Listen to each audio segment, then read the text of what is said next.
षडलिंग स्वरूप प्रणव का महात्म्य, उसके सूक्ष्म रूप ओमकार और स्थूल रूप पंचाक्षर मंत्र का विवेचन, उसके जप की विधि एवं महिमा, कार्य ब्रह्म के लोकों से लेकर कारण रुद्र के लोकों तक का विवेचन करके कालातीत पंचावरण विशिष्ट शिवलोक के अनिर्वचनीय वैभव का निरूपण तथा शिव भक्तों के सत्कार की महत्ता।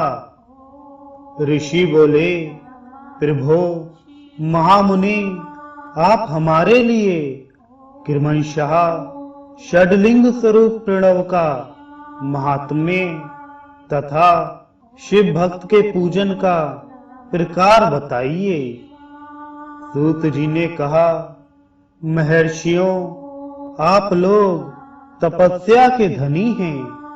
आपने यह बड़ा सुंदर प्रश्न उपस्थित किया है, किंतु इसका ठीक ठीक उत्तर महादेव जी ही जानते हैं, दूसरा कोई नहीं।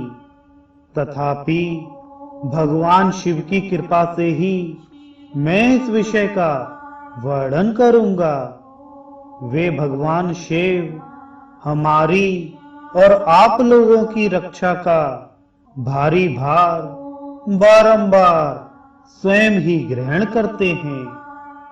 प्रणाम है प्रकृति से उत्पन्न संसार रूपी महासागर का। प्रणव इससे पार करने के लिए दूसरी नाव है, इसलिए इस ओमकार को प्रणव की संज्ञा देते हैं। ओमकार अपने जप करने वाले साधकों से कहता है, प्रपंच ना नहीं है वह तुम लोगों के लिए। अतः इस भाव को लेकर भी ज्ञानी पुरुष ओम को प्रणव नाम से जानते हैं।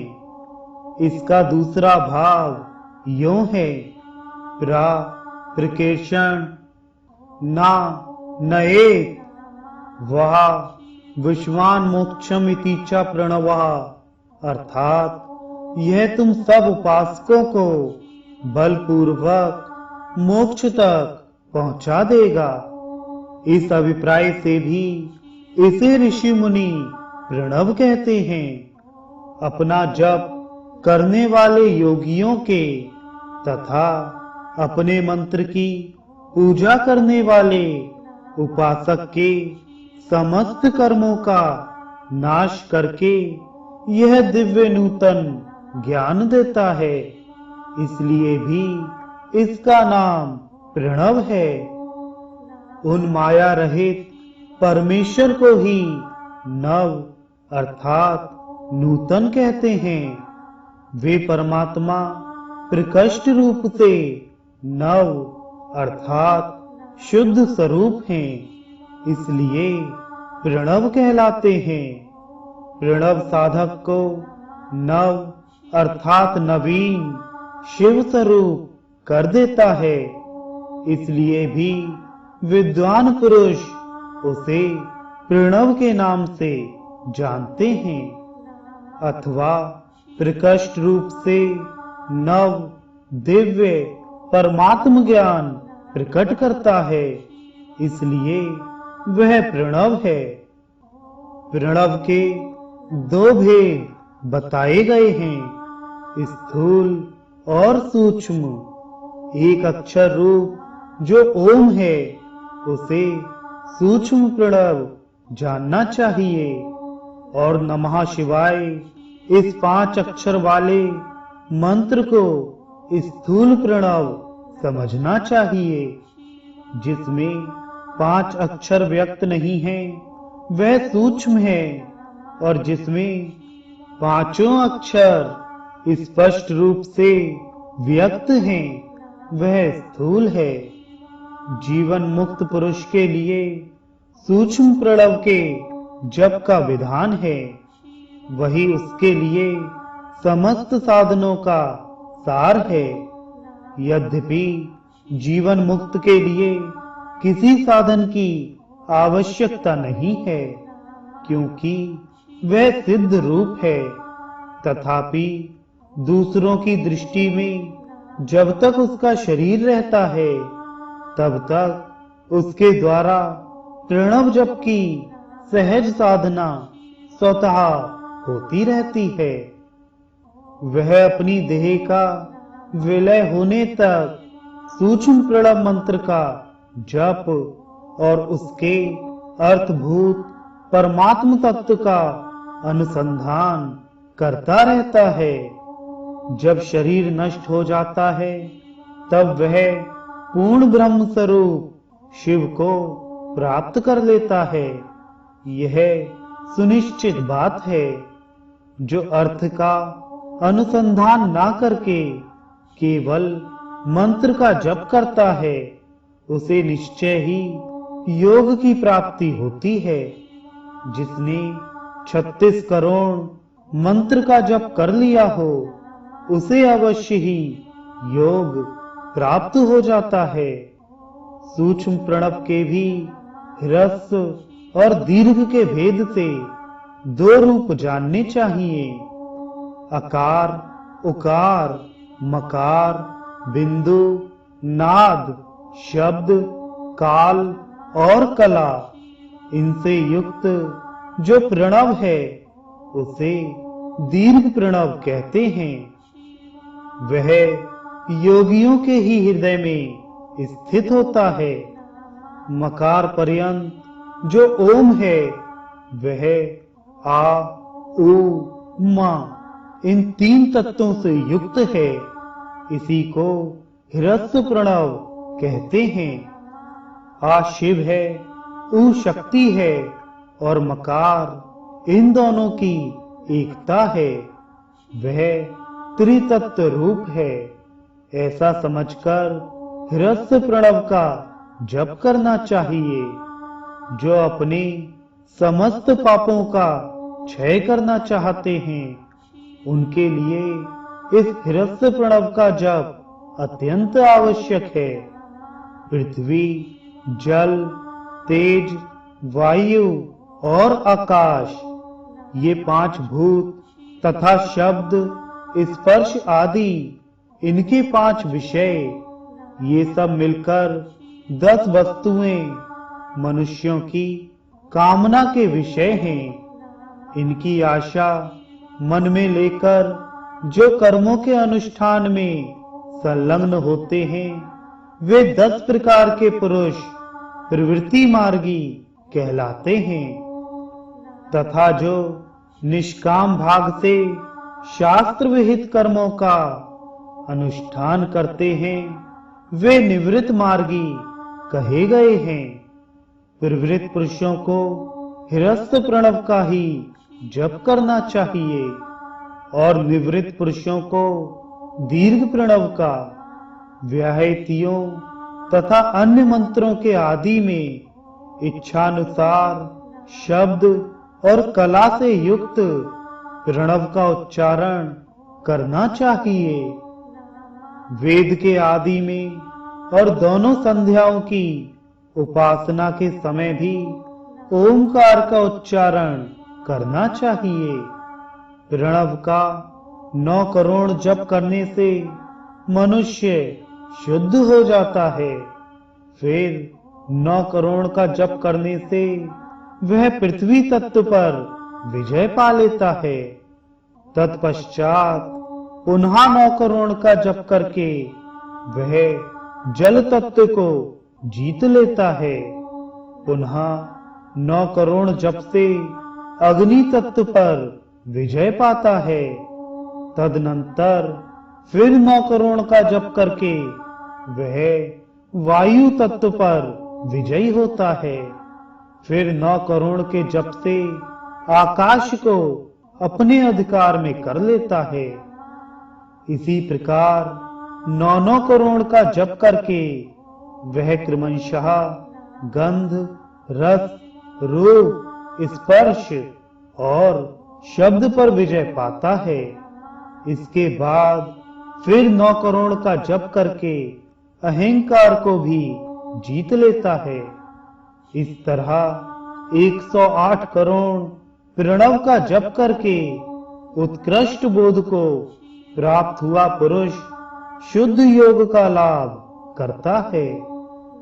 शुद्ध योग से युक्त होने पर वह जीवन मुक्त हो जाता है, इसमें संशय नहीं है। सदा प्रणव का जप और प्रणव रूपी शिव का ध्यान करते करते समाधि में स्थित हुआ महायोगी पुरुष साक्षात शिव ही है, इसमें संशय नहीं है। पहले अपने शरीर में प्रणव के ऋषि, छंद और देवता आदि का न्यास करके फिर जप आरंभ करना चाहिए। अकार आदि मार्तका वर्णों से युक्त प्रणव का अपने अंगों में न्यास करके मनुष्य ऋषि हो जाता है। मंत्रों के दशविध संस्कार, मार्तका न्यास तथा षड्ध शोधन आदि के साथ संपूर्ण न्यास फल से प्राप्त हो जाता है। प्रवृत्ति तथा प्रवृत्ति निवृत्ति से मिश्रित भाव वाले पुरुषों के लिए स्थूल प्रणव का जप ही अभीष्ट साधक होता है। क्रिया, तप और जप के योग से शिव योगी 3 प्रकार के होते हैं, जो क्रमशः क्रिया योगी, तपो योगी और जप योगी कहलाते हैं।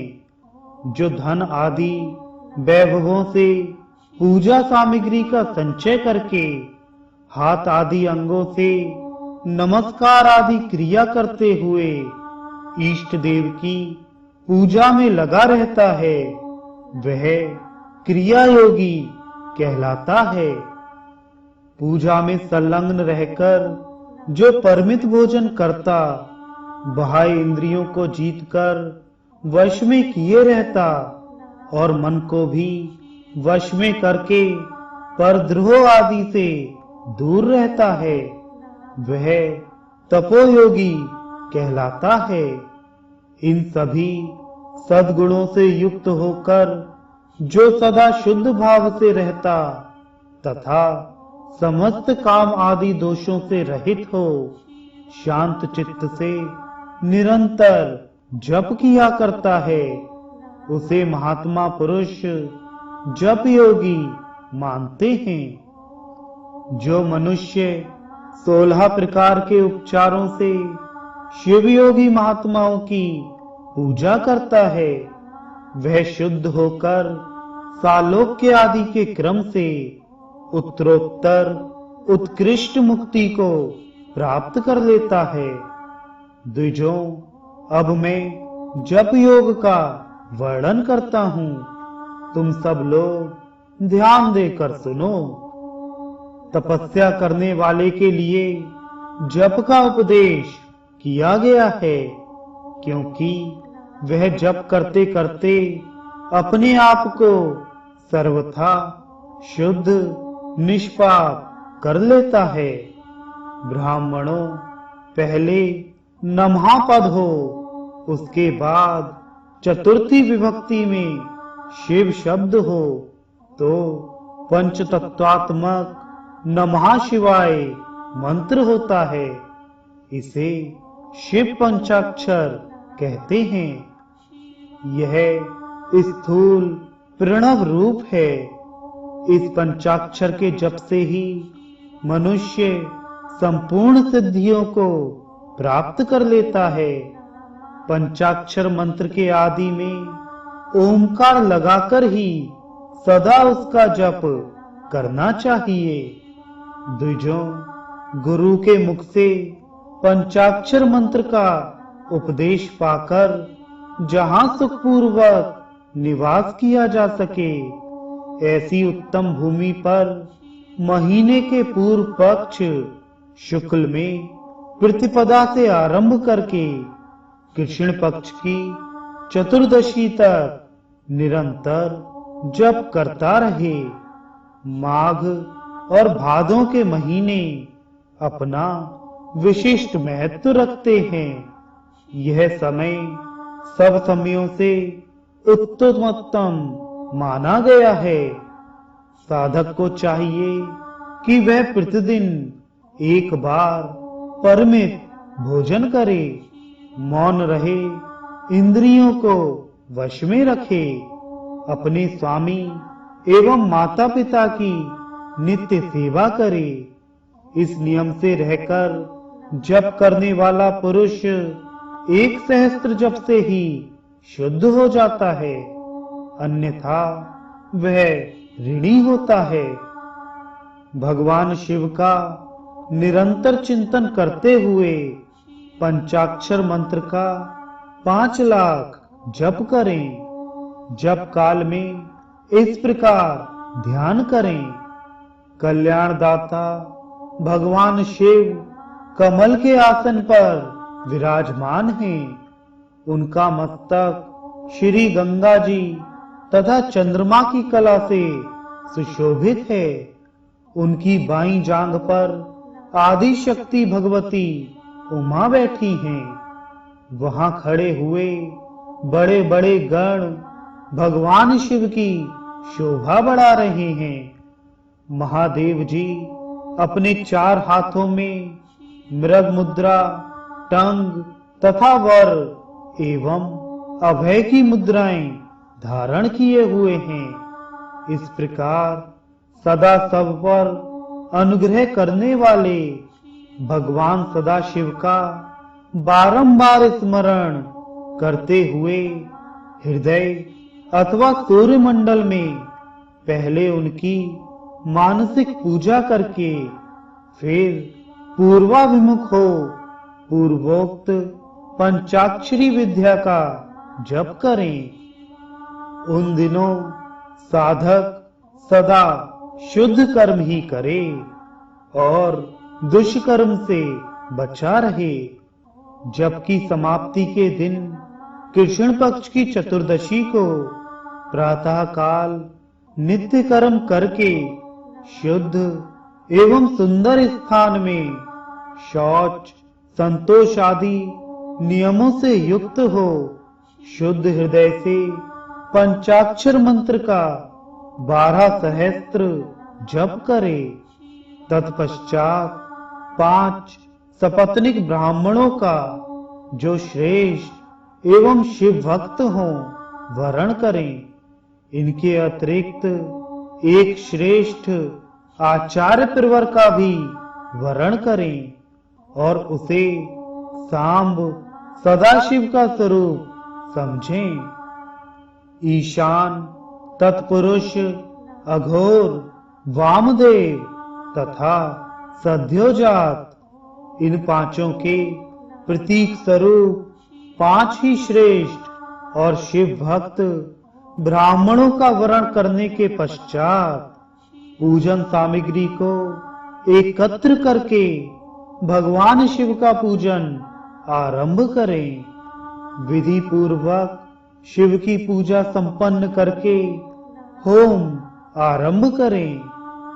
अपने गृह सूत्र के अनुसार सुखांत कर्म करके अर्थात परिसमूहन, उपलेपन, उल्लेखन, मृद उद्धरण और अभ्युक्षण इन 5 भू संस्कारों के पश्चात वेदी पर स्वाभिमुख अग्नि को स्थापित करके कुशकंडिका के अनंतर प्रज्वलित अग्नि में आज्य भागांत आहुति देकर प्रस्तुत होम का कार्य आरंभ करें।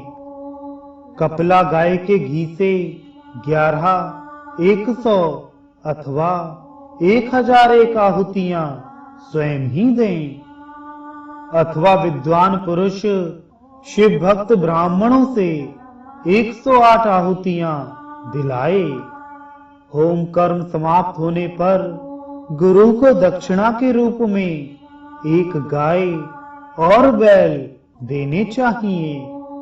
ईशान आदि के प्रतीक रूप जिन 5 ब्राह्मणों का वर्ण किया गया हो, उनको ईशान आदि का स्वरूप ही समझें तथा आचार्य को साम सदाशिव का स्वरूप माने। इसी भावना के साथ उन सब के चरण धोएं और उनके चरणोदक से अपने मस्तक को सींचें। ऐसा करने से वह साधक अगणित तीर्थों में तत्काल स्नान करने का फल प्राप्त कर लेता है। उन ब्राह्मणों को भक्ति पूर्वक दशांश अन्न देना चाहिए। गुरु पत्नी को पराशक्ति मानकर उनका भी पूजन करें। ईशान आदि क्रम से उन सभी ब्राह्मणों का उत्तम अन्न से पूजन करके अपने वैभव विस्तार के अनुसार रुद्राक्ष, वस्त्र, बड़ा और पुआ आदि अर्पित करें। तदनंतर दिक्पाल आदि को बलि देकर ब्राह्मणों को भरपूर भोजन कराएं। इसके बाद देवेश्वर शिव से प्रार्थना करके अपना जप समाप्त करें। इस प्रकार पुरुषरण करके मनुष्य उस मंत्र को सिद्ध कर लेता है। फिर 5 लाख जप करने से समस्त पापों का नाश हो जाता है। तदनंतर पुनः 5 लाख जप करने पर अतल से लेकर सत्यलोक तक 14 भुवनों पर क्रमशः अधिकार प्राप्त हो जाता है। यदि अनुष्ठान पूर्ण होने के पहले बीच में ही साधक की मृत्यु हो जाए तो वह परलोक में उत्तम भोग भोगने के पश्चात पुनः पृथ्वी पर जन्म लेकर पंचाक्षर मंत्र के जप का अनुष्ठान करता है। समस्त लोकों का ऐश्वर्य पाने के पश्चात वह मंत्र को सिद्ध करने वाला पुरुष यदि पुनः 5 लाख जप करे तो उसे ब्रह्मा जी का सामीप्य प्राप्त होता है। पुनः 5 लाख जप करने से सारूप्य नामक ऐश्वर्य प्राप्त होता है। 100 लाख जप करने से वह साक्षात ब्रह्मा के समान हो जाता है। इस तरह कार्य ब्रह्म हिरण्यगर्भ का सायुज्य प्राप्त करके वह उस ब्रह्मा का प्रलय होने तक उस लोक में यथेष्ट भोग भोगता है। फिर दूसरे कल्प का आरंभ होने पर वह ब्रह्मा जी का पुत्र होता है। पृथ्वी आदि कार्य स्वरूप भूतों द्वारा पाताल से लेकर सत्यलोक पर्यंत ब्रह्मा जी के 14 लोक क्रमशः निर्मित हुए हैं। सत्यलोक से ऊपर क्षमा लोक तक जो 14 भुवन हैं वे भगवान विष्णु के लोक हैं। क्षमा लोक से ऊपर शुचि लोक पर्यंत 28 भुवन स्थित हैं। शुचि लोक के अंतर्गत कैलाश में प्राणियों का संहार करने वाले रुद्रदेव विराजमान हैं। शुचि लोक से ऊपर अहिंसा लोक पर्यंत 56 भुवनों की स्थिति है। अहिंसा लोक का आश्रय लेकर जो ज्ञान कैलाश नामक नगर शोभा पाता है उसमें कार्यभूत महेश्वर सबको अदृश्य करके रहते हैं। अहिंसा लोक के अंत में काल चक्र की स्थिति है। यहाँ तक महेश्वर के विराट स्वरूप का वर्णन किया गया। वहीं तक लोकों का तिरोधान अथवा लय होता है। उससे नीचे कर्मों का भोग है। और उससे ऊपर ज्ञान का भोग। उसके नीचे कर्म माया है और उसके ऊपर ज्ञान माया। अब मैं कर्म माया और ज्ञान माया का तात्पर्य बता रहा हूं। मां का अर्थ है लक्ष्मी, उससे कर्म भोग याग अर्थात प्राप्त होता है, इसलिए यह माया अथवा कर्म माया कहलाती है। इसी तरह मां अर्थात लक्ष्मी से ज्ञान भोग यात अर्थात प्राप्त होता है, इसलिए उसे माया या ज्ञान माया कहा गया है। उपयुक्त सीमा से नीचे नश्वर भोग है और ऊपर नित्य भोग। उससे नीचे ही तिरोधान अथवा लय है, ऊपर नहीं। वहां से नीचे ही कर्ममय पाशों द्वारा बंधन होता है, ऊपर बंधन का सदा अभाव है। उससे नीचे ही जीव सकाम कर्मों का अनुसरण करते हुए विभिन्न लोकों और योनियों में चक्कर काटते हैं। उससे ऊपर के लोकों में निष्काम कर्म का ही भोग बताया गया है। बिंदु पूजा में तत्पर रहने वाले उपासक वहां से नीचे के लोकों में ही घूमते हैं। उसके ऊपर तो निष्काम भाव से शिवलिंग की पूजा करने वाले उपासक ही जाते हैं। जो एकमात्र शिव की ही उपासना में तत्पर हैं, वे उससे ऊपर के लोकों में जाते हैं। वहां से नीचे जीव कोटि है और ऊपर ईश्वर कोटि। नीचे संसारी जीव रहते हैं और ऊपर मुक्त पुरुष। नीचे कर्म लोक है और ऊपर ज्ञान लोक।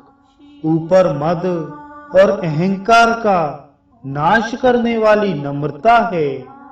वहां जन्म जनित तिरोधान नहीं है। उसका निवारण किए बिना वहां किसी का प्रवेश संभव नहीं है। इस प्रकार तिरोधान का निवारण करने से वहां ज्ञान शब्द का अर्थ ही प्रकाशित होता है। आदि भौतिक पूजा करने वाले लोग उससे नीचे के लोकों में ही चक्कर काटते हैं। जो आध्यात्मिक उपासना करने वाले हैं, वे उससे ऊपर को जाते हैं। जो सत्य अहिंसा आदि धर्मों से युक्त हो भगवान शिव के पूजन में तत्पर रहते हैं, वे काल चक्र को पार कर जाते हैं। काल चक्रेश्वर की सीमा तक जो विराट महेश्वर लोक बताया गया है, उससे ऊपर वृषभ के आकार में धर्म की स्थिति है। वह ब्रह्मचर्य का मूर्तिमान रूप है। उसके सत्य, शौच, अहिंसा और दया ये 4 पाद हैं। वह साक्षात शिवलोक के द्वार पर खड़ा है। क्षमा उसके सींग हैं, शम कान हैं। वह वेद ध्वनि रूपी शब्द से विभूषित है।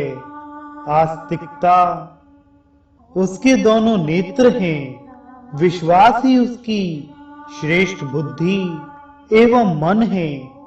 क्रिया आदि धर्म रूपी जो वृषभ हैं, वे कारण आदि में स्थित हैं, ऐसा जानना चाहिए।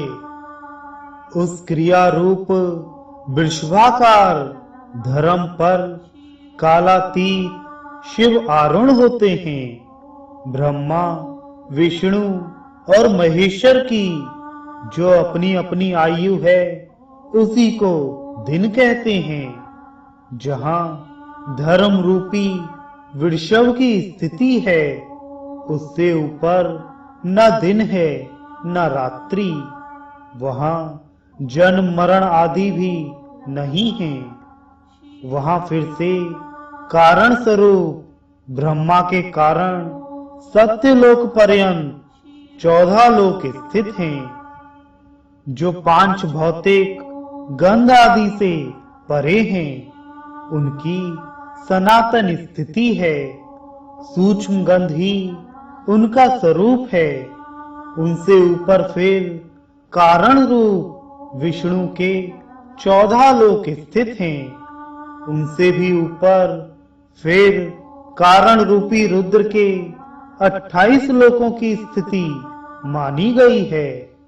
फिर उनसे भी ऊपर कारणेश शिव के 56 लोक विद्यमान हैं। तदनंतर शिव सम्मत ब्रह्मचर्य लोक है और वही 5 आवरणों से युक्त ज्ञानमय कैलाश है, जहां 5 मंडलों, 5 ब्रह्म कलाओं और आदि शक्ति से संयुक्त आदि लिंग प्रतिष्ठित है। उसे परमात्मा शिव का शिवालय कहा गया है। वहीं पराशक्ति से युक्त परमेश्वर शिव निवास करते हैं। वे सृष्टि, पालन, संहार, तिरोभाव और अनुग्रह इन 5 कृत्यों में प्रवीण हैं। उनका श्री विग्रह सच्चिदानंद स्वरूप है। वे सदा ध्यान रूपी धर्म में ही स्थित रहते हैं और सदा सब पर अनुग्रह किया करते हैं। वे स्वात्मा राम हैं और समाधि रूपी आसन पर आसीन हो नित्य विराजमान होते हैं। कर्म एवं ध्यान आदि का अनुष्ठान करने से क्रमशः साधन पद पे आगे बढ़ने पर उनका दर्शन साध्य होता है। नित्य नैमित्तिक आदि कर्मों द्वारा देवताओं का योजन करने से भगवान शिव के समाराधन कर्म में मन लगता है। क्रिया आदि जो शिव संबंधी कर्म हैं, उनके द्वारा शिव ज्ञान सिद्ध करें। जिन्होंने शिव तत्व का साक्षात्कार कर लिया अथवा जिन पर शिव की कृपा दृष्टि पड़ चुकी है, वे सब मुक्त ही हैं, इसमें संशय नहीं है। आत्म स्वरूप से जो स्थिति है वही मुक्ति है। एकमात्र अपने आत्मा में रमण या आनंद का अनुभव करना ही मुक्ति का स्वरूप है।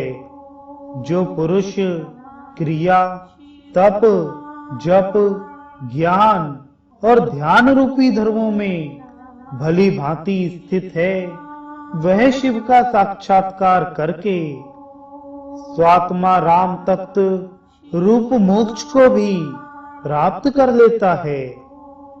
जैसे सूर्य देव अपनी किरणों से अशुद्धि को दूर कर देते हैं, उसी प्रकार कृपा करने में कुशल भगवान शिव अपने भक्त के अज्ञान को मिटा देते हैं। अज्ञान की निवृत्ति हो जाने पर शिव ज्ञान स्वतः प्रकट हो जाता है। शिव ज्ञान से अपना विशुद्ध स्वरूप आत्मा रामत्व प्राप्त होता है और आत्मा रामत्व की सम्यक सिद्धि हो जाने पर मनुष्य कृतकृत्य हो जाता है। इस तरह यहाँ जो कुछ बताया गया है वह पहले मुझे गुरु परंपरा से प्राप्त हुआ था। तत्पश्चात मैंने पुनः नंदीश्वर के मुख से इस विषय को सुना था। नंदी स्थान से परे जो स्वसंवेद शिव वैभव है, उसका अनुभव केवल भगवान शिव को ही है। साक्षात शिवलोक के उस वैभव का ज्ञान सबको शिव की कृपा से ही हो सकता है, अन्यथा नहीं। ऐसा आस्तिक पुरुषों का कथन है। साधक को चाहिए कि वह 5 लाख जप करने के पश्चात भगवान शिव की प्रसन्नता के लिए महाभिषेक एवं नैवेद्य निवेदन करके शिव भक्तों का पूजन करे। भक्त की पूजा से भगवान शिव बहुत प्रसन्न होते हैं। शिव और उनके भक्त में कोई भेद नहीं है, वह साक्षात शिव स्वरूप ही है। शिव स्वरूप मंत्र को धारण करके वह शिव ही हो गया है। शिव भक्त का शरीर शिव रूप ही है, अतः उसकी सेवा में तत्पर रहना चाहिए। जो शिव के भक्त हैं वे लोक और वेद की सारी क्रियाओं को जानते हैं। जो क्रमशः जितना जितना शिव मंत्र का जप कर लेता है, उसके शरीर को उतना ही उतना शिव का सामीप्य प्राप्त होता जाता है, इसमें संशय नहीं है।